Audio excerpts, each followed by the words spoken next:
வணக்கம். நான் உங்கள் கதை குமரன். கதை சொல்ல பிறந்தவன், உங்களுக்காக கதைகள் சொல்ல வந்தவன். சுவாமி ஐயப்பன்.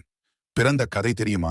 உங்களுக்கு சுவாமி ஐயப்பன் ஒரு அவதார புருஷர் என்றும் அவரது பிறப்பு ஒரு தெய்வீக நிகழ்வு என்றும் கருதப்படுகிறது. மகிஷாசுரனின் சகோதரி என்ற அரக்கி தெய்வங்களை அடக்கி தேவர்கள் மீது அதிக அச்சுறுத்தலை ஏற்படுத்தினாள். அவளது வசியத்திற்கு பலியான பண்டலத்தில் உள்ள ராஜா பாண்டாளம் மன்னன் குழந்தை பாக்கியமில்லாமல் தவித்துக் கொண்டிருந்தார். அப்போது பக்தர்களின் வேண்டுகோளுக்கு இணங்க விஷ்ணு மற்றும் சிவன் இணைந்த செவ்வாய் பிறவியாக மணிகண்டன் பிறந்தார்.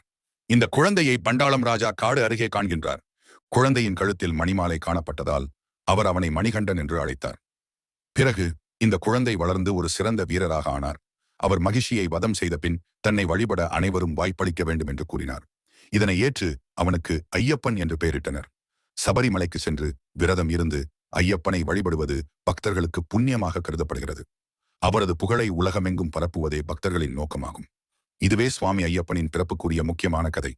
மேலும் இது போன்ற கதைகளை கேட்க லைக், சப்ஸ்கிரைப், ஷேர் செய்யுங்கள்.